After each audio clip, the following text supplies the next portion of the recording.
ආයුබෝවන්. අද අපි සාකච්ඡා කරන්නේ අපොස උසස් පෙළ ගිණුම් කරන විෂයේ 13 ශ්‍රේණියේ 3 වෙනි වාරයේදී ඔබ හැදෑරිය යුතු මේ කළමනාකරන ගිණුම් කරන මූලික සංකල්ප ඇගීමට අදාළව නිපුණතා මට්ටම් 14/6 දී සාකච්ඡා කරන මේ වැටුප් ලේඛනයක් පිළියෙල කරන ආකාරය.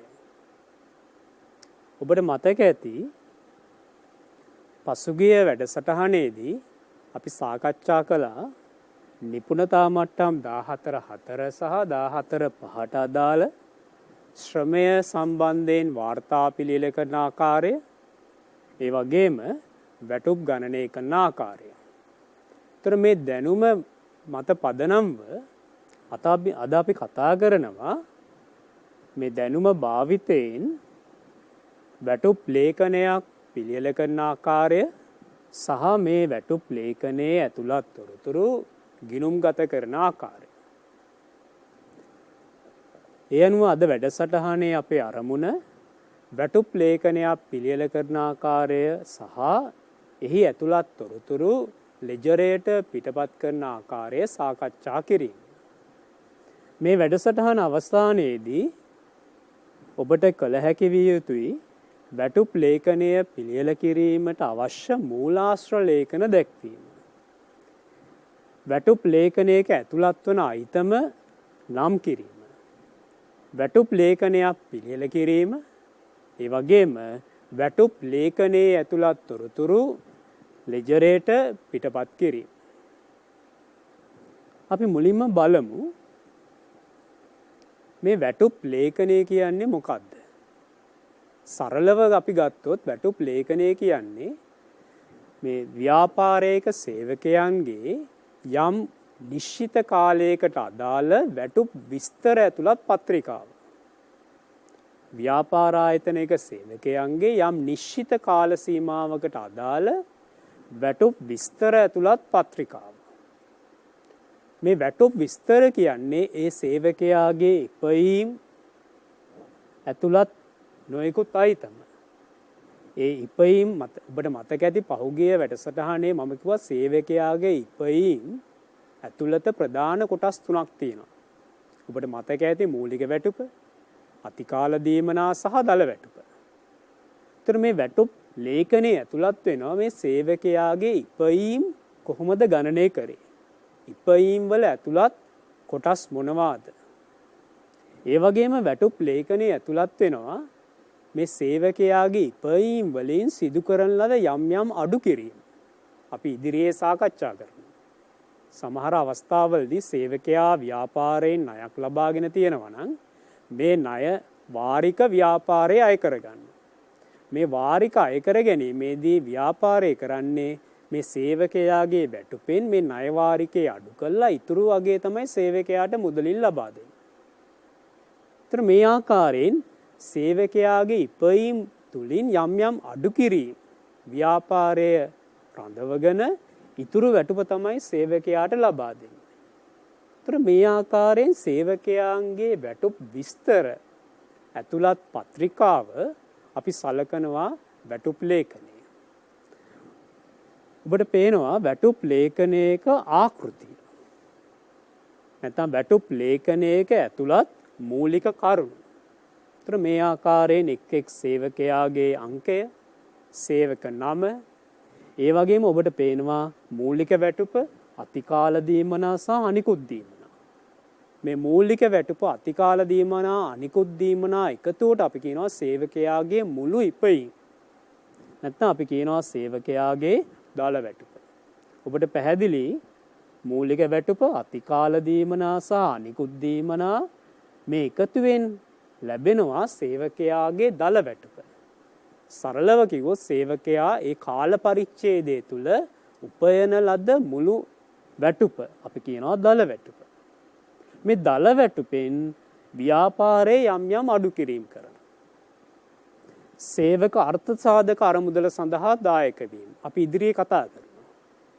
ව්‍යාපාරයේ සේවකයාගේ වැටුපෙන් සාමාන්‍යයෙන් 8%ක් අඩු කරලා සේවක අර්ථ සාධක අරමුදල සඳහා සේවකයාගේ නමින් සේවක අර්ථ සාධක අරමුදල සඳහා තැන්පත් නැත්නම් බැර කිරීම සිදු වෙනවා. ඒ වගේම සමහර අවස්ථාවලදී සේවකයන් වැටුපෙන් අත්තිකාරම් ලබා ගන්නවා. සමහර අවස්ථාවලදී සේවකයන්ට හදිස්සි මුදල් අවශ්‍යතාව ඇති වෙනවා. මාසයේ අවසානයේ වෙනකන් සේවකයන්ට මේ වැටුප ලැබෙනකන් මේ මුදල් අවශ්‍යතාව සම්පූර්ණ කරගන්න බලා සිටිය නොහැකි අවස්ථා පවතිනවා. ඒ වගේ අවස්ථාවක සේවකයා කරන්නේ මේ වැටුප් අත්තිකාරම් ලබා ගන්නවා. මාසයේ අවසානයේ සේවකයාගේ වැටුප ගෙවීමට පෙර යම් යම් අත්තිකාරම් ලබා ගන්නවා. ඒතර මේ වැටුප් අත්තිකාරම් සේවකයා ලබාගත් මේ වැටුප් අත්තිකාරම් මේ මාසයේ අවසානයේ සේවක වැටුප ගණනය කිරීමේදී අඩු කිරීම අවශ්‍යයි. ඒතර මේ ආකාරයෙන් අත්තිකාරම් ණයවාරික මේ ආකාරයෙන් සේවකයාගේ දල වැටුපෙන් යම් යම් අඩු කිරීම කරනවා. මේ මුළු අඩු කිරීම දල වැටුපෙන් මේ සියලුම අඩු කිරීම කළාට පස්සේ ඉතුරු වෙන වැටුපට අපි කියනවා ශුද්ධ වැටුප. මේ ශුද්ධ වැටුප තමයි සේවකයාට මුදලින් ලැබීම සිදු වෙන්නේ. සාමාන්‍ය ව්‍යාපාර ආයතන කරන්නේ මේ ශුද්ධ වැටුප සේවකයා නමින් නැති ජංගම හෝ ඉතිරි කිරීමේ ගිණුමේ තැන්පත් කරනවා. ඒතර මේ ආකාරය සේවකයාගේ මුළු ඉපයීම් වලින් අඩු කිරීම කළාට පසු ඉතුරු වැටුප ඉතිරි වැටුප අපි කියනවා ශුද්ධ වැටුප. මේ ශුද්ධ වැටුප සේවකයාට ලබා දෙනවා. ඊට අමතරව සේවකයා වෙනුවෙන් ව්‍යාපාරයේ දායක වෙනවා සේවක අර්ථ සාධක අරමුදලට. ඒ වගේම සේවකයා වෙනුවෙන් ව්‍යාපාරයේ දායක වෙනවා සේවා නියුක්ති භාරකාර අරමුදලට. ඒතර මේ ආකාරයෙන් සේවා යෝජකගේ දායකය සේවක අර්ථ සාධක අරමුදල සඳහා සේවා යෝජකගේ දායකයේ සේවා නියුක්ති භාරකාර අරමුදල සඳහා ගණනය කරනවා. ඒතර මේ ආකාරයෙන් සේවකයන්ගේ වැටුප් විස්තර ඇතුළත් ලේඛනය අපි කියනවා වැටුප් ලේඛනය. වැටුප් ලේඛනය. දැන් අපි බලමු මේ වැටුප් ලේඛනයේ එක් එක් කරුණු නැත්නම් එක් එක් අයිතම ගණනය කරන ආකාරය ඒ වගේම ඊටා වැදගත් මේ එක් එක් අයිතමේට අදාළ මූලාශ්‍ර ලේඛන හඳුනා ගැනීම. මේ එක් එක් අයිතමේට අදාළ මූලාශ්‍ර ලේඛන මේ ඊටා වැදගත්. ඔබ දන්නවා ගැනුම් ගනුදෙනු විකුණුම් ගනුදෙනු ආපසු යවුම වල මූලාශ්‍ර ලේඛන. ඒ වගේම ඔබ මතක තබා ගත යුතුයි මේ වැටුප් ලේඛනයේ ඇතුළත් සෑම අයිතමයකට යම් නිශ්චිත මූලාශ්‍ර ලේඛන පවතිනවා. මේ ඊටා වැදගත් ඔබගේ විභාග අවශ්‍යතාව සඳහා. ඒතර මුලින්ම ගත්තොත් මූලික වැටුප. සමහර සේවකයන්ට ව්‍යාපාරයේ මාසික වැටුපක් ලබා දෙන්න. ඒතර මේ සේවකයන්ගේ මූලික වැටුප කියන්නේ මේ මාසයේ ගෙවන නිශ්චිත වැටුප. ඒතර මේ මූලික වැටුප හඳුනා ගන්න පුළුවන් සේවකයාගේ පත්වීමේ ලිපියේ. ඒ වගේම සේවකයාට යම් කාලයකට වරක් වැටුප් වර්ධක ලැබෙනවා. මේ වැටුප් වර්ධක සහතිකය. ඒතර මේ ලේඛන මගින් ඒ මාසය සඳහා ඒ කාල පරිච්ඡේදය සඳහා සේවකයාගේ මූලික වැටුප හඳුනා ගැනීම කරන්න පුළුවන්. සමහර අවස්ථාවලදී සේවකයාට ගෙවීම කරන්නේ ඔබට මතක ඇති පහුගිය වැඩසටහනේ අපි සාකච්ඡා කළා වැටුප් ගෙවීමේ පදනම් දෙකක්. කාල පදනම් මත වැටුප් ගෙවීම සහ නිමෝම් පදනම් මත වැටුප් ගෙවීම. සමහර අවස්ථාවලදී සේවකයාට යම් නිශ්චිත මාසික වැටුපක් ලැබෙන්නේ නැහැ. සේවකයා වැඩ කරන කාලය මත තමයි වැටුප් ලැබීම සිදු වෙන්නේ. ඒ අනුව සමහර සේවකයන්ට ව්‍යාපාරයේ සමහර සේවකයන්ට වැටුප් ගෙවීම කරන්නේ සේවකයා වැඩ කළ කාලය මත පදනම්. එවැනි අවස්ථාවක වැඩ කළ කාලය වැටුප් අනුපාතකයෙන් වැඩි කළාම එනවා අපිට සේවකයාගේ මූලික වැටුප. ඔබට මතක ඇති පසුගිය වැඩසටහනේ අපි සාකච්ඡා කළා ක්‍රියාකාරකම. සේවකයාගේ මූලික වැටුප ගණනය කරන්නේ සේවකයා වැඩ කළ සාමාන්‍ය කාලය සඳහා. මේ සාමාන්‍ය කාලය වැඩි කළාම වැටුප් අනුපාතයෙන් අපිට ලැබෙනවා මේ සේවකයාගේ වැටුප මූලික වැටුප කාල පදනම අනුව. ඒතර මේ වැඩ කළ කාලය කොහොමද අපි ලබා ගන්නේ? මේ වැඩ කළ කාලය හඳුනා ගන්න තියෙන මූලාශ්‍ර ලේඛනය මොකක්ද? ඔබට මතක ඇති පසුගිය වැඩසටහනේ මම හඳුන්වා දුන්නා කාලයේ සටහන් කරන කාලපත්‍රිකා. කාලයේ සටහන් කරන කාලපත්‍රිකා. ඒතර මේ කාලපත්‍රිකා කාල වැඩ පත්‍රිකා භාවිතයෙන් ඔබට හඳුනා ගන්න පුළුවන් සේවකයාගේ වැඩ කළ කාලය. ඒතර මේ වැඩ කළ කාලය, වැඩ කළ සාමාන්‍ය කාලය වැඩි කිරීම වැටුප් අනුපාතයෙන් ඔබට ලැබෙනවා මූලික වැටුප. ඒ වගේම සමහර සේවකයන්ට වැටුප් ගෙවීම කරන්න පුළුවන් ඒ සේවකයාගේ නිෂ්පාදන ප්‍රමාණය අනුව. එවැනි අවස්ථාවක වැටුප් ගණනය කිරීමේදී අපි ලබා ගන්න අවශ්‍යයි එක් එක් සේවකයා නිපදවන ලද ඒකක ප්‍රමාණය. අපි කොහොමද මේ ඒකක ප්‍රමාණය හඳුනගන්නේ? ඔබට මතක ඇති පසුගිය වැඩසටහනේ අපි සාකච්ඡා කළා එක් එක් සේවකයා නිපදවන ලද ඒකක ප්‍රමාණය සඳහන් වෙන්නේ කෑලි වැඩතුණ්ඩුවේ. ඒතර මේ කෑලි වැඩතුණ්ඩුවේ සඳහන් වෙනවා එක් එක් සේවකයා ඒ කාල පරිච්ඡේදය තුල නිපදවන ලද ඒකක ප්‍රමාණය. ඒ මගින් ඔබට හඳුනා ගන්න පුළුවන් මේ නිපදවන ලද ඒකක ප්‍රමාණය. ඒ අනුව ඔබට ගණනය කරන්න පුළුවන් මූලික වැටුප. දැන් ඔබට පේනවා මේ මූලික වැටුප ගණනය කරන ආකාරය විවිධ ආකාරයෙන් ගණනය කරන්න පුළුවන්. ඒ සඳහා මූලාශ්‍ර ලේඛන භාවිතා වෙනවා. එහෙනම් ඔබ මතක තබා ගත යුතුයි මූලාශ්‍ර ලේඛන පවතින්නේ ව්‍යාපාරයේ ගැනුම් විකුණුම් ආපසු මුදල් ගනුදෙනු සඳහා පමණක් නෙමෙයි. සේවක වැටුප් සඳහා වැටුප් ගණනය කිරීම සඳහා ඒ වගේම මේ ගණනය කිරීම මගින් වැටුප් ලේඛනය පිළියෙල කිරීම සඳහා ව්‍යාපාරය භාවිතා කරනවා විවිධ මූලාශ්‍ර ලේඛන. ඒතර මේ ආකාරයෙන් ඔබට ගණනය කරන්න පුළුවන් එක් එක් සේවකයාගේ මූලික වැටුප. ඒ වගේම ඔබට මතක ඇති වැටුප් ලේඛනයේ මම සඳහන් කළා මූලික වැටුපට අමතරව සේවකයාට ලබා දෙනවා අතිකාල දීමන.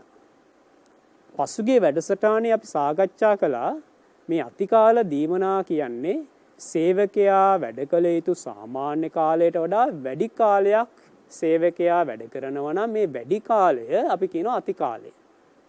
මේ අතිකාලය සඳහා ව්‍යාපාරයේ සේවකයාට ලබා දෙනවා අතිකාල දීමනා.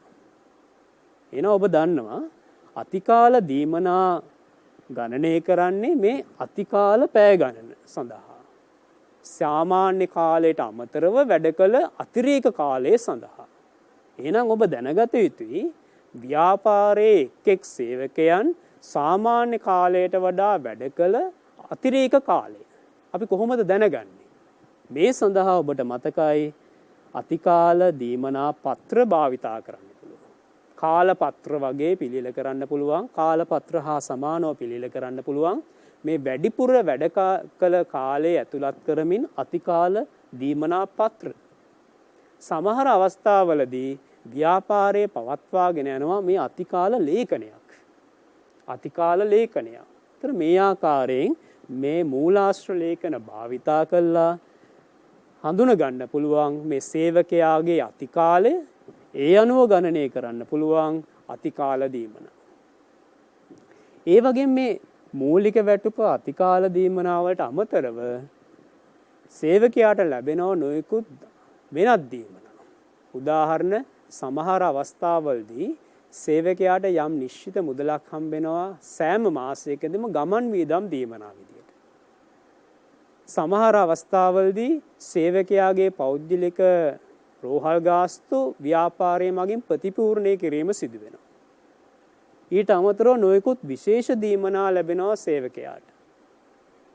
උදාහරණයක් හිතන්න ව්‍යාපාරයක් නිෂ්පාදන ව්‍යාපාරයක් උත්සව මාසයකදී කටයුතු කරනකොට සේවකයන් දිරිගැන්වීම සඳහා වැඩි නිෂ්පාදනයක් අවශ්‍යයි මේ ව්‍යාපාරයට. මොකද ගනුදෙනුකරුවන්ගේ ඉල්ලුම වැඩි මේ කාලය තුල.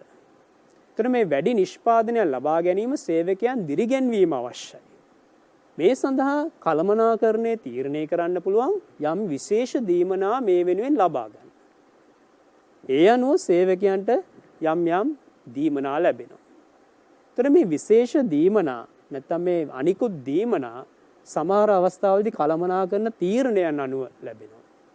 සමහර අවස්ථාවලදී චක්‍ර ලේඛන අනුව ලැබෙනවා. ඒතර මේ විශේෂ දීමනා ගණනය කිරීම සඳහා අපිට භාවිතා කරන්න පුළුවන් මේ කළමනාකරන රැස්වීම් වාර්තා. ඒ වගේම අපිට භාවිතා කරන්න පුළුවන් චක්‍ර ලේඛන. ඒතර මේ ආශ්‍රයෙන් ඔබට ගණනය කරන්න පුළුවන් මේ වෙනත් දීමන. එහෙනම් මූලික වැටුප, අතිකාල දීමන, වෙනත් දීමන මේ සියලුම අගයන්ගේ එකතුව අපි කියනවා සේවකයාගේ මුළු ඉපයීම. මේ කාල පරිච්ඡේදය තුල සේවකයාගේ සම්පූර්ණ ඉපයීම අපි කියනවා දල වැටුප. ඔබට මතක ඇති වැටුප් ලේඛනයේ මූලික වැටුප, අතිකාල දීමන, අනිකුත් දීමන මේ සියල්ලම එකතු අපි කියනවා සේවකයාගේ දල වැටුප. මේ දල වැටුපෙන් ඊළඟට ඔබට පේනවා යම් යම් අඩු කිරීම් සිදු වෙනවා. අපි බලමු මේ අඩු කිරීම්. මූලිකවම දල වැටුපෙන් අඩු වෙනවා සේවක අර්ථ සාධක අරමුදල් සඳහා සේවකයාගේ දායකත්වය. ඒතර සේවක අර්ථ සාධක අරමුදල් පනත අනුව සේවකයාගේ වැටුපෙන් යම් ප්‍රතිශතයක් අඩු කළ යුතුයි සේවක අර්ථ සාධක අරමුදල සඳහා. සාමාන්‍යයෙන් 8%යි. නමුත් සමහර ආයතනවල අපි දකිනවා ප්‍රායෝගිකව 10%ක් අඩු කරන අවස්ථා. ඒ වගේම සේවකයා වැටුප් පත්තිකාරම් ලබාගෙන තියෙනවා. අපේ දුවල පුතලාට මතකයි වැටුප් පත්තිකාරම් කියන්නේ මේ මාසේ අවසානයේ සේවකයාගේ වැටුප ලැබීමට පෙර සේවකයා ලබා ගන්නා වැටුපෙන් ලබා ගන්නා කොටස. ඒතර මේ කොටස සේවකයාගේ මාසේ අවසානයේ වැටුප ගෙවීමට පෙර ගෙවීමේදී අඩු කළ යුතුයි. ඒතර සාමාන්‍යයෙන් අත්තිකාරම් ලබා ගැනීමේදී සමහර අවස්ථාවලදී මේ අත්තිකාරම් සඳහා සේවකයා පිළියෙල කර යුතු යම් පත්‍රිකාවක්. සමහර අවස්ථාවලදී සේවකයා ලියුමක් ඉදිරිපත් කරනවා මේ අත්තිකාරම ලබා ගන්න ආකාරය ලබා ගැනීම සඳහා. මේ අනුව සේවකයා මේ ඉදිරිපත් කරන ලිපිය අපිට සලකන්න පුළුවන් සේවක අත්තිකාරම් වැටුප් අත්තිකාරම් සඳහා වූ මූලාශ්‍ර ලේඛනයේ ලෙස. ඒ වගේම වැටුපෙන් අඩු කරන්න පුළුවන් සේවක රක්ෂණ වාරික. සේවක රක්ෂණ වාරිකයේදී මූලාශ්‍ර ලේඛනයේ අර සේවකයා අත්සන් කර ඉදිරිපත් කරන ලිපිය. ඒතර මේ ආකාරයෙන් වැටුපෙන් යම් යම් අඩු කිරීම කරන්න. ඒතර මේ අඩු කළ පසු මේ වැටුපෙන් දල වැටුපෙන් අඩු කිරීම වලට පස්සුව අපිට ලැබෙනවා ශුද්ධ වැටුප. ඒතර මේ ශුද්ධ වැටුප තමයි සේවකයාට මුදලින් ලැබීම සිදු වෙන්නේ. ඊට අමතරව ඔබට පේනවා සේවක අත්සාධක අරමුදල සඳහා ව්‍යාපාරයේ දායක වෙනවා. සේවකයාගේ දායකයට අමතරව ව්‍යාපාරයේ දායක වෙනවා සේවක අත්සාධක අරමුදල සඳහා. ඒ වගේම සේවා නියුක්ති භාර අරමුදල සඳහා ව්‍යාපාරය දායක වෙනවා. ඒතර මේ සේවක අත්සාධක අරමුදල සඳහා ව්‍යාපාරයේ දායක වෙන්නේ මේ සේවක අත්සාධක අරමුදල් පනත අනුව. සාමාන්‍යයෙන් 12%. සමහර අවස්ථාවලදී සේවකයා දායක වෙනවා මේ අර්ථසාධක අරමුදලට 10%ක්. ඒ අනුව ව්‍යාපාරයේ දායක විය යුතුයි 15%ක්. සාමාන්‍යයෙන් අපි සලකන්නේ මේ දායක වීම 2:3 අනුපාතයට පැවතිය යුතුයි. සේවකයා දායක වෙන්නේ 8%ක් නම් ඒ සේවය කරන ආයතනයේ දායක විය යුතුයි 12%ක්. සේවකයාගේ දායකත්වයේ 10%ක් නම් 2:3 අනුපාතය අනුව ව්‍යාපාරයේ දායක විය යුතුයි 15%ක්. ඒතර මේ ආකාරයෙන් අර්ථසාධක අරමුදලට දායක වෙනවා. ඊට අමතරව සේවා නියුක්ති භාර අරමුදලට ව්‍යාපාරය නැත්නම් සේවා යෝජකයා සේවකයාගේ නමින් දායක වෙනවා. ඒතර මේ දායක වීම 3% අනුපාතයේ යටතේ. ඒතර මේ ආකාරයෙන් සේවකයාගේ වැටුප් විස්තර ගණනය කරන්න පුළුවන්. මේ වැටුප් විස්තර ඇතුළත් පත්‍රිකාව අපි කියනවා වැටුප් ලේඛනය. දැන් අපි බලමු ක්‍රියාකාරකමක් මේ වැටුප් ලේඛනය පිළියෙල කරන ආකාරය. ඉක්මනින් ඔබ සටහන් කරගන්න බලන්න 2020 මාර්තු මාසයේ තුලදී සේවකයන් වැඩ කළ කාලය දීලා තියෙනවා. සේවකයන් 3 දෙනෙකුගේ වැඩ කළ කාලය දීලා තියෙනවා. බලන්න ඊට අමතරව ඔබට දීලා තියෙනවා මාසය තුල වැඩ කළ යුතු සම්මත පැය ගණන 160කි. මේ සම්මත පැය ගණන කියන්නේ ඒ මාසයේ වැඩ කළ යුතු සාමාන්‍ය කාලය. බලන්න සාමාන්‍ය කාලයේ පැය 160යි සේන වැඩ කළා තියෙනවා පැය 170ක්. මොකක්ද ඒකෙන් අදහස් වෙන්නේ? සේන සාමාන්‍ය කාලයට වඩා වැඩි කාලයක් වැඩ කරලා තියෙනවා. එහෙනම් සාමාන්‍ය කාලයට වඩා වැඩිපුර වැඩ කරන කාලයට අපි කිව්වා ඔබට මතක ඇති අති කාලය. එහෙනම් සේන සාමාන්‍ය කාලය 160යි අති කාලය වැඩිපුර පැය 10ක් වැඩ කරලා තිනවා. ඒ අනුව අති කාලය පැය 10යි. මේ වගේම ඔබට බලන්න පුළුවන් අනිකුත් සේවකයන්ගේ අති කාලය. බලන්න රවි වැඩ කළ සාමාන්‍ය කාලය 160යි. මේ සාකච්ඡා වෙන අතරතුරම ඔබ ඉක්මනින්ම සටහන් කරගන්න මේ තොරතුරු. සාමාන්‍ය වැඩ කළ කාලය 160යි. සාමාන්‍ය කාලයත් 160යි. එහෙනම් රවි අති කාලයක් වැඩ කළා නැහැ. හැබැයි අකිල සාමාන්‍ය කාලයට වඩා වැඩිපුර වැඩ කළා තිනවා. ඔබට පේනවා පැය 25ක්. ඒ අනුව සේන සහ අකිල අති කාලයක් වැඩ කළා තියෙනවා. ඒ වගේම ඔබට දීලා තියෙනවා පැයක වැටුප මූලික වැටුප 800කි. අති කාල දීමනා ගෙවීම මේ වැටුපෙන් 0.15කි. එහෙනම් සාමාන්‍ය වැටුප අනුපාතය පැයකට රුපියල් 800. අතිකාල අනුපාතය මේ 800 මෙන් 1.5කි. ඒ අනුව අතිකාල අනුපාතය ඔබට ගණනය කරන්න පුළුවන් රුපියල් පැයකට රුපියල් 1200. ඊට අමතරව ඔබට පේනවා දල වැටුප මත සේවක අත්සාධක අරමුදලට සේවකයාගෙන් 10%ක්. ඔබට මතක ඇති මං කිව්වා සාමාන්‍ය අනුපාතය සේවකයාගෙන් අඩු කරගන්නේ 8%යි. නමුත් සමහර ව්‍යාපාර සේවකයාගෙන් 10%ක් අඩු කරගන්න අවස්ථා තියෙනවා. නමුත් සේවකයාගෙන් 10%ක් අඩු කරගන්නව නම් ව්‍යාපාරයේ දායක විය යුතුයි 15%ක්. ඔබට මතක ඇති මං කිව්වා මේ අනුපාත දෙක 2:3 අනුපාතයේ විය යුතුයි. එහෙනම් ඔබට පේනවා සේවකයාගෙන් අඩු කරගන්නවා 10%ක්. ආයතනයේ දායක වෙනවා 15%ක්. ඒ වගේම සේවා නියුක්ති බාර අරමුදලට දල වැටුපෙන් 3%ක් දායක විය යුතුයි. ඒ වගේම අවසාන අයිතමය වැටුප් අත්තිකාරම් සේන අරන් තියනවා රුපියල් 10000ක්, රවි අරන් තියනවා රුපියල් 15000ක්. ඔබගෙන් අහන්නේ මේ තොරතුරු භාවිතා කළා වැටුප් ලේඛනයක් පිළියෙල කරන ආකාරය. උත්සාහ කරන්න. ඔබ දන්නවා වැටුප් ලේඛනයේ ආකෘතිය. දැන් අපි බලමු මේ වැටුප් ලේඛනයේ සඳහා එක් අයිතම ගණනය කරන ආකාරය. මම පෙර ඉදිරිපත් කළ ආකෘතියෙන් මම යොදා ගන්නවා සේවකයාගේ නම, ඒ වගේම ඉපයීම්, මූලික වැටුප, අතිකාල දීමනා, අපේ ක්‍රියාකාරකමේ වෙනත් දීමනා සඳහන් කළා නැහැ. ඒ නිසා අපි සලකන්නේ මූලික වැටුප, අතිකාල දීමනා එකතුවෙන් ලැබෙන වැටුප, ඒ සේවකයාගේ සමස්ත ඉපයීම්. අපි කියනවා දල වැටුප. ඊට අමතරව ඔබ සටහන් කළ යුතුයි මේ දල වැටුපෙන් කරන අඩු කිරීම. මේ දල වැටුපෙන් අඩු කරනවා සේවක අත්සාධක අරමුදලට. ඒ වගේම වැටුප් අත්තිකාරම් අඩු කරනවා. ඒ මගින් ලැබෙනවා මුළු අඩු කිරීම. මේ දල වැටුපෙන් මේ සියලුම අඩු කිරීම කළාට පසුව ඉතිරි වැටුප අපි කියනවා ශුද්ධ වැටුප. මේ ශුද්ධ වැටුප දල වැටුප අඩු කළා සියලුම අඩු කිරීම අපිට ලැබෙනවා ශුද්ධ වැටුප. ඊට අමතරව ව්‍යාපාරයේ දායක වෙනවා සේවක අත්සාධක අරමුදලට, ඒ වගේම සේවා නියුක්ති බාර අරමුදලට. ඒතර මේ ආකාරයෙන් ඔබට වැටුප් ලේඛනය පිළියෙල කිරීමේ ආකෘතිය සම්පූර්ණ කරගන්න පුළුවන්. දැන් අපි බලමු මේ එක් අයිතමය ගණනය කරන ආකාරය. ඔබට මතකයි මූලික වැටුප ගෙවන්නේ වැඩ කළ කාලයේ සාමාන්‍ය කාලය සඳහා.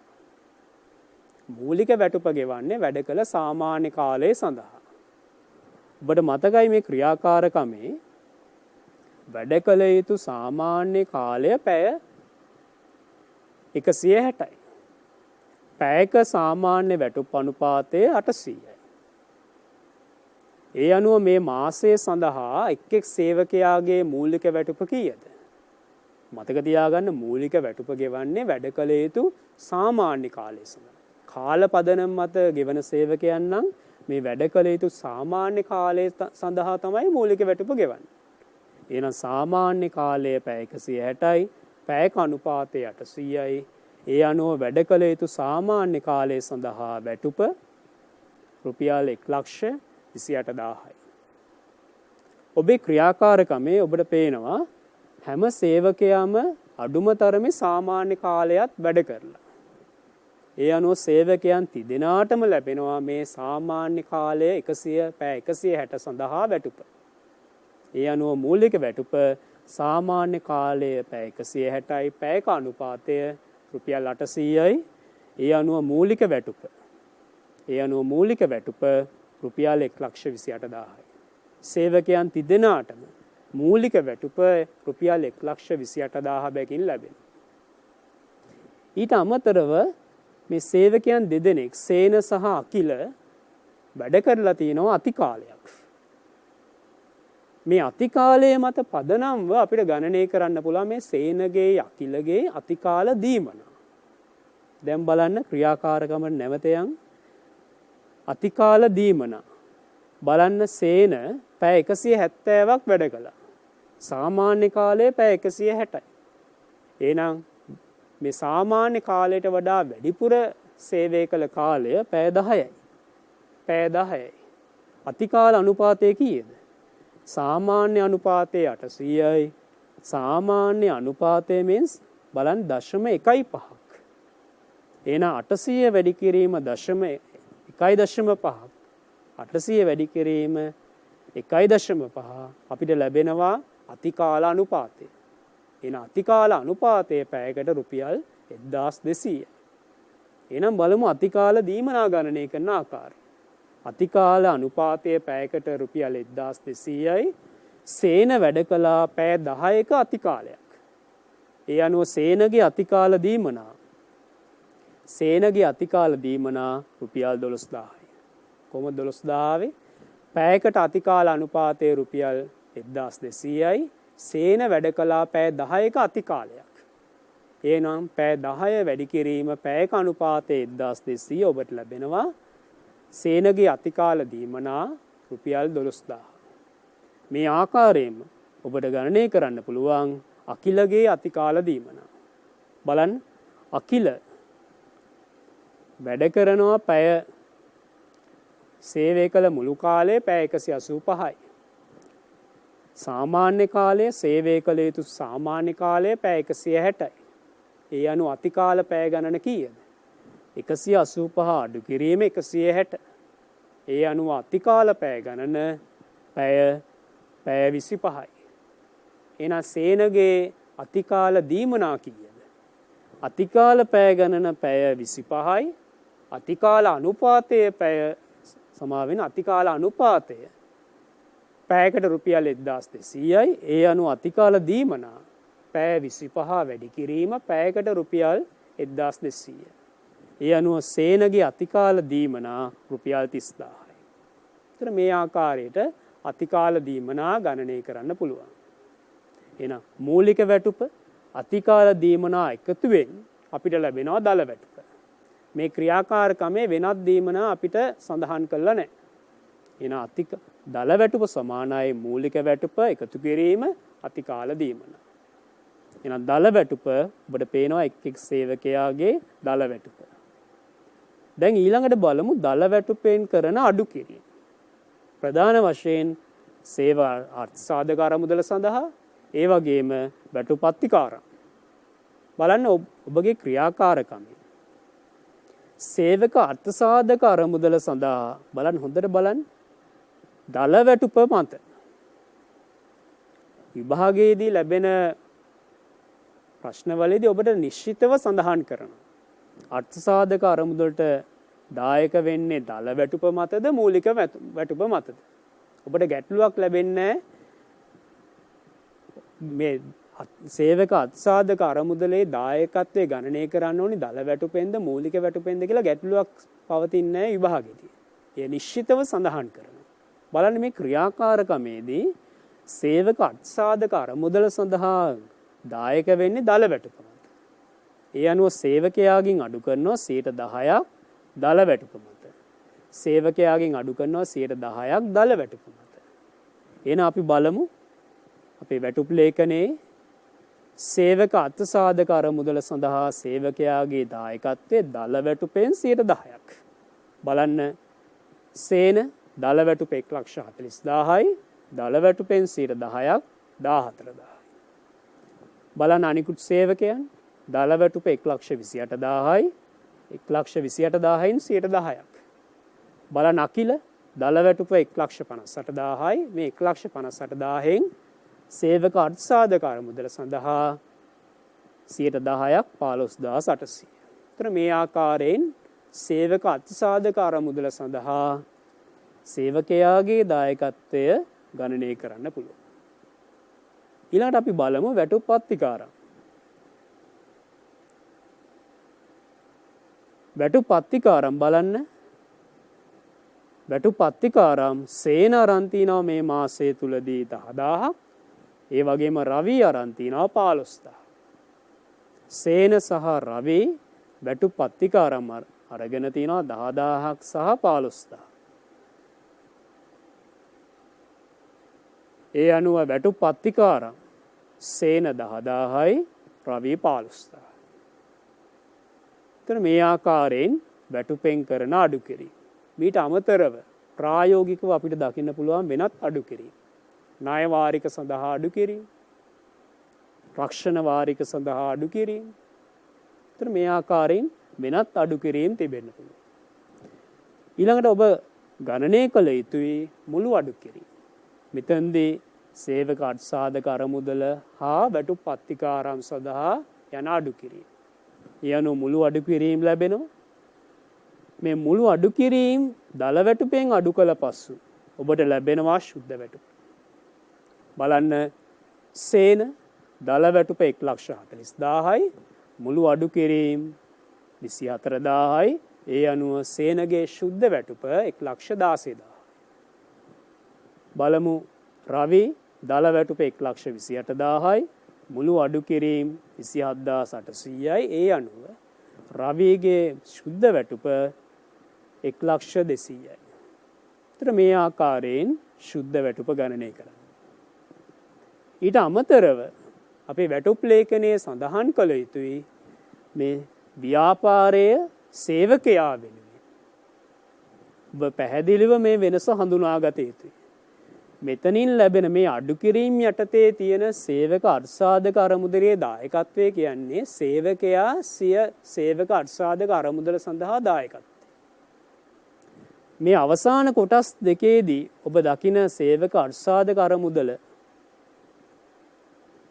ඔබ දකින මේ සේවක අර්ථසාධක අරමුදල සඳහා දායකත්වය කියන්නේ මේ ව්‍යාපාරයේ සේවකයා වෙනුවෙන් කරන දායකත්වය. ඒතර ව්‍යාපාරයේ දායකත්වය සේවකයා 10%ක් දායක වෙනවා නම් ඔබ දන්නවා ව්‍යාපාරයේ 15%ක් දායක විය යුතුයි. ඒ අනුව ව්‍යාපාරයේ සේවක අර්ථසාධක අරමුදල සඳහා දායකත්වය මේ දල වැටුපෙන් 15%යි. මෙතෙන්දී මේ ක්‍රියාකාරකම ඉතා පැහැදිලිව කියලා තියෙනවා මේ අර්ථසාධක අරමුදල් සේවා නියුක්ති භාර අරමුදල් සඳහා දායකත්වය දල වැටුප මත ඔබට විභාගයේ ඉතා පැහැදිලිව ලැබේ. ගණනය කරන පදනම දල වැටුප මත 15%. ඒ අනුව 1,40,000න් 15%. 1,28,000 වැඩි කිරීම 15%. 1,58,000 වැඩි කිරීම 15%. එතන මේ ආකාරයෙන් සේවක අර්ථසාධක අරමුදල සඳහා දායකත්වයේ ගණනය කරන්න පුළුවන්. ඒ වගේම සේවා නියුක්ති භාරකාර අරමුදල සඳහා දායකත්වය. ක්‍රියාකාරකම ඉතා පැහැදිලිව කියලා තියෙනවා දල වැටුපෙන් 3%ක්. දල වැටුපෙන් 3%ක්. ඒ අනුව දල වැටුප සේන 1,40,000යි 3%ක් 4,200යි සේවා නියුක්ති භාර අරමුදල සඳහා දායකත්වය. රවි දල වැටුප 1,28,000යි 3%ක් 3,840යි සේවා නියුක්ති භාරකාර අරමුදල සඳහා. එතන මේ ආකාරයෙන් සේවා නියුක්ති භාරකාර අරමුදල සඳහා දායකත්වයේ ගණනය කරන්න පුළුවන්. එතන මේ ආකාරයෙන් ඔබට මේ මාර්තු මාසය සඳහා වැටුප් ලේඛනය පිළියෙල කරන්න පුළුවන්.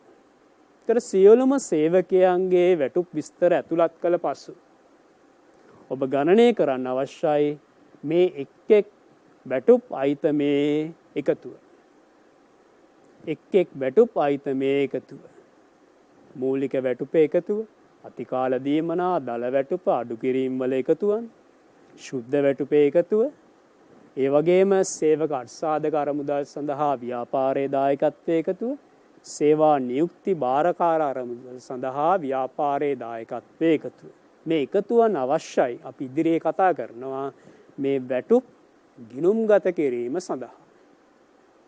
මං හිතන්නේ අපේ දරුවන්ට පැහැදිලි ව්‍යාපාර ආයතනයක මේ වැටුප් ලේඛනය පිළියෙල කරන ආකාරය. දැන් අපි යන් ඊළඟ අදියර මේ වැටුප් ලේඛනයේ භාවිතයෙන් ගිණුම් තබන ආකාරය. නැතිනම් මේ වැටුප් ලේඛනයේ ඇතුළත් තොරතුරු කොහොමද ව්‍යාපාරයේ ලෙජර් ගිණුම් වල ලෙජරේ සටහන් කරන ආකාරය. ඒතර මේ ලෙජරේ සටහන් කිරීමේදී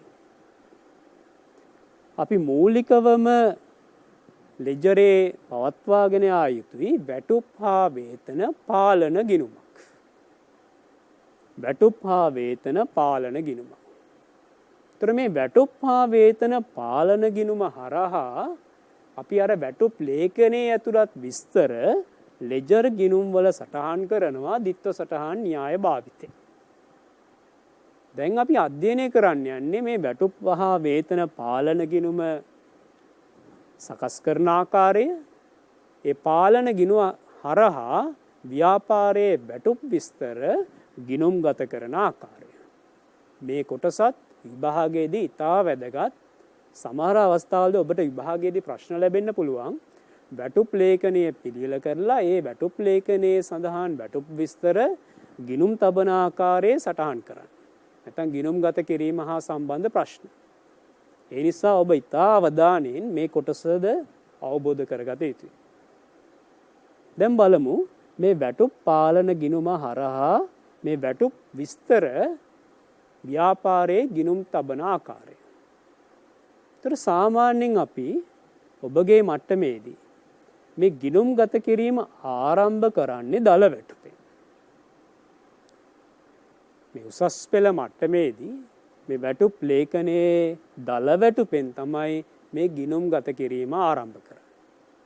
ඒතර මේ දල වැටුප කියන්නේ ඔබ දන්නවා සේවකයාගේ මුළු ඉපයීම. සේවකයා ව්‍යාපාරයට සපයන ලද ශ්‍රමය වෙනුවෙන් නැත්නම් ප්‍රයත්නය වෙනුවෙන් සේවකයාගේ මුළු ඉපයීම සේවා යෝජක නැත්නම් ව්‍යාපාරය සේවකයාට ලබා දුන් වැටුප මුළු ඉපයීම. ඒතර මේ දල වැටුප ව්‍යාපාරයේ වියදමක්. ඒ නිසා මේ දල වැටුප අපි වියදම් ගිණුම හර කළ යුතුයි. මේ දල වැටුප තමයි ව්‍යාපාරයේ සමස්ත වැටුප් හා වේතන වියදම. ඒ නිසා වැටුප් හා වේතන වියදම් ගිණුමක් ආරම්භ කර යුතුයි ලෙජරේ. මේ වියදම් ගිණුම හර බැරසටහන යනවා වැටුප් හා වේතන පාලන ගිණුම. ඒතර මේ පාලන ගිණුමෙන් කරන්නේ මේ සියලුම වැටුප් විස්තර ලෙජරේ සටහන් කිරීම. සෑම අවස්ථාවකදීම දිත්ව සටහනෙන් එක් සටහනක් පාලන ගිණුම හරහා යා යුතුයි. එහෙනම් මුලින්ම අපි බලන්න ඕනේ වැටුප් ලේඛනයේ දල වැටුප. මුළු දල වැටුප තමයි ව්‍යාපාරයේ සමස්ත වැටුප් හා වේතන වියදම.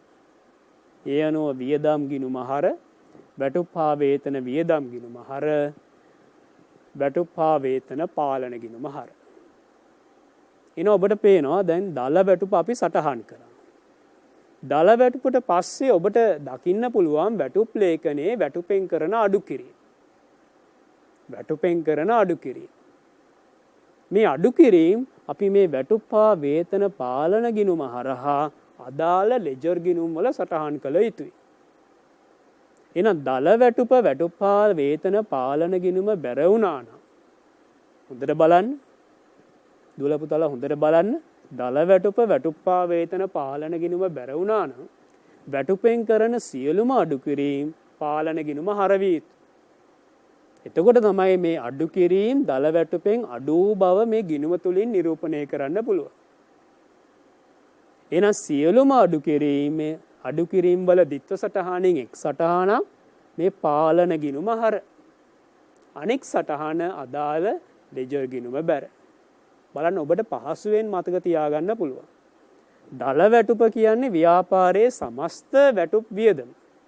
ඒ නිසා ඔබ දන්නවා වියදම් ගිණුම හර. එහෙනම් වැටුප් හා වේතන වියදම් ගිණුම හර. වැටුප් හා වේතන වියදම් ගිණුම හර. ඉතිරි සටහන යනවා ditth සටහනෙන් වියදම් ගිණුම හර, අනික් සටහන යනවා පාලන ගිණුම. දැන් පේනවා දල වැටුප පාලන ගිණුම බැර වෙලා. ඒ අනුව ඊට පස්සුව ඔබට දකින්න ලැබෙන අඩු කිරීම එනම් පාලන ගිණුම හර විය යුතුයි. ඒ මගින් ඔබට පෙන්වන්න පුළුවන් ගිණුම තුල මේ දල වැටුපෙන් අඩු කිරීම අඩු කළ බවට. ඒ අනුව දෙවෙනියට අපි සටහන් කරනවා මේ දල වැටුපෙන් කරන අඩු කිරීම. එන අඩු කිරීම වල එක් සටහනක් පාලන ගිණුම හර, අනෙක් සටහන අදාළ ලෙජර් ගිණුම බැර. අපි මුලින්ම බලමු වැටුප් අත්තිකාරම්. වැටුප් අත්තිකාරම් මේ වැටුපෙන් අඩු කිරීමට පෙර සේවකයා ව්‍යාපාරයෙන් ලබා ගන්නවා. එහෙනම් මුලින්ම අපි බලන්න ඕනේ සේවකයා වැටුප් අත්තිකාරමක් ව්‍යාපාරයෙන් ලබා ගන්නකොට අපි සටහන් කරන ditth සටහන. එහෙනම් සේවකයා වැටුප් අත්තිකාරමක් ව්‍යාපාරයෙන් ගන්නවා නම් ව්‍යාපාරයෙන් මුදල් ගෙවනවා, මුදල් බැර වැටුප් අත්තිකාරම් ගිණුම හර. එහෙනම් මුදල් බැර වැටුප් අත්තිකාරම් ගිණුම හර සේවකයා වැටුප් අත්තිකාරම ව්‍යාපාරයෙන් ලබා ගන්නා අවස්ථාවේදී. ඊළඟ මාසයේ අවස්ථානයේදී වෙන්නේ මේ ලබාගත් අත්තිකාරම සේවකයාගේ වැටුපෙන් අඩු කරන. ඔබට මතකද? අඩු කිරීම පාලන ගිණුම හර. පාලන ගිණුම හර අත්තිකාරම් ගිණුම බැර. ඔබට පේනවා අත්තිකාරම ලබා ගැනීමදී මේ අත්තිකාරම් ගිණුම හර කරා මුදල් බැර කිරීම. මේ අත්තිකාරම සේවකයාගේ වැටුපෙන් අඩු කර ගන්නා විට පාලන ගිණුම හර කරා අත්තිකාරම් ගිණුම බැර කරා. ඒතර මේ ආකාරයෙන් වැටුප් අත්තිකාරම් ගිණුම තුලනය වෙනවා. රුපියල් 15000ක අත්තිකාරම සේවකයෙක් ලබා ගත්තා නම් සේවකයා ලබා ගන්න අවස්ථාවේ මුදල් බැර අත්තිකාරම් ගිණුම හර කරනවා 15000. මේ අත්තිකාරම සේවකයාගේ වැටුපෙන් අඩු කරාම වැටුපෙන් අඩු කරලා තිනවා 15000ක අත්තිකාරම වැටුප් හා වේතන පාලන හර කරලා අත්තිකාරම් ගිණුම බැර කරනවා. මේ ආකාරයෙන් වැටුප් අත්තිකාරම් ගිණුම ඔබට පිළියෙල කරන්න පුළුවන්. අපි බලමු තවත් අඩු කිරීමක්. ඔබ දන්නවා සේවකයාගේ දල වැටුපෙන් අඩු කරනවා සේවක අත්සාධක අරමුදල් සඳහා දායක වීම. එහෙනම් දල වැටුපෙන් මේ අඩු කරන දායක වීම හැම වෙලේම මතක තියාගන්න අඩු කිරීම වැටුප් හා වේතන පාලන ගිණුම හර. එහෙනම් දල වැටුපෙන් මේ අඩු කරන අත්සාධක මුදල් සඳහා දායකත්වයේ වැටුප් හා වේතන පාලන ගිණුම හර සේවක අත්සාධක අරමුදල් ගෙවී යුතු සේවක අත්සාධක අරමුදල් ගිණුම බැර. මේ සේවකයාගේ වැටුපෙන් අඩු කරන අත්සාධක අරමුදල් සඳහා දායකය වැටුප් හා වේතන පාලන ගිණුම හර ගෙවී යුතු සේවක අත්සාධක අරමුදල් ගිණුම බැර. ඊළඟට අපි බලමු මේ සේවක අත්සාධක අරමුදල සඳහා සේවකයාගේ වැටුපෙන් කරන අඩු කිරීම. ඔබ මතක ඇති සියලුම අඩු කිරීම වැටුප් හා වේතන පාලන ගිණුම හර. එතකොට මේ අත්සාධක අරමුදල සඳහා සේවකයාගෙන් කරන අඩු කිරීම ව්‍යාපාරයේ වගකීමක්. මේ අඩු කළ මුදල ව්‍යාපාරය ඒ අදාළ අත්සාධක අරමුදලට තැන්පත් කළ යුතුයි. සේවකයා නමින් බැර කළ යුතුයි. එතකොට මේ මුදල අත්සාධක අරමුදල සඳහා යවන තෙක් ව්‍යාපාරයේ වගකීමක්. මේ නිසා අඩු කිරීම වැටුප් හා වේතන පාලන ගිණුම හර ගෙවී යුතු සේවක අත්සාධක අරමුදල් ගිණුම බැර. ඒතර මේ ආකාරයෙන් ඔබට සටහන් කරන්න පුළුවන් වැටුපෙන් කරන අඩු කිරීම. මතක තියාගන්න සියලුම අඩු කිරීම වැටුප් හා වේතන පාලන ගිණුම හර අදාළ අඩු කිරීම ගිණුම බැර. ඊළඟට අපි බලමු ශුද්ධ වැටුප. ඔබට මතක ඇති වැටුප් ලේඛනයේ දල වැටුපෙන් අඩු කිරීම කළාට පසුව ඉතුරු වැටුප අපි කියනවා ශුද්ධ වැටුප. මේ ශුද්ධ වැටුප ව්‍යාපාරයේ සේවකයාට මුදලින් ගෙවිය යුතුයි. ඒ අනුව ditth සටහන මුදල් ගිණුම බැර වැටුප් හා වේතන පාලන ගිණුම හර. මුදල් ගිණුම බැර වැටුප් හා වේතන පාලන ගිණුම හර. යම් අවස්ථාවක ඒ මාසය තුලදී සේවකයාට මේ ශුද්ධ වැටුප මුදලින් ගෙවීම ව්‍යාපාරයේ විසින් කරේ නැත්නම් මේ ශුද්ධ වැටුප මේ සේවකයාගේ ශුද්ධ වැටුප ව්‍යාපාරයේ වගකීමක්. එනම් මුදලින් ගෙවූ ප්‍රමාණය හැර ඉතිරි කොටස යම් ප්‍රමාණයක් ගෙවී යුතු නම් එහෙනම් ඒ ගෙවී යුතු වැටුප වැටුප් හා වේතන පාලන ගිණුම හර ගෙවී යුතු වැටුප් හා වේතන ගිණුම බැර. ඒතර මේ ආකාරයෙන් ඔබට සම්පූර්ණ කරන්න පුළුවන් වැටුප් හා වේතන පාලන ගිණුම. මේ ඊටා පහසුයි ඔබ මතක තියාගන්න. දල වැටුප පාලන ගිණුම බැර වියදම් ගිණුම හර. සියලුම අඩු කිරීම පාලන ගිණුම හර. අදාළ අඩු කිරීම ගිණුම බැර. ඒ වගේම මුදලින් ගෙවන වැටුප මුදල් බැර වැටුප් හා වේතන පාලන ගිණුම හර. ඒතර මේ ආකාරයෙන් වැටුප් හා වේතන පාලන ගිණුම සම්පූර්ණ කරන්න පුළුවන්. ඊළඟට වැටුප් විස්තරවල අපි සටහන් කළ යුතුයි. මේ වැටුප් ලේඛනය ඔබට මතකයි අවසාන තීරු දෙක. සේවා යෝජකයා සේවකයා වෙනුවෙන් අත්සාධක අරමුදල සඳහා වන දායකය.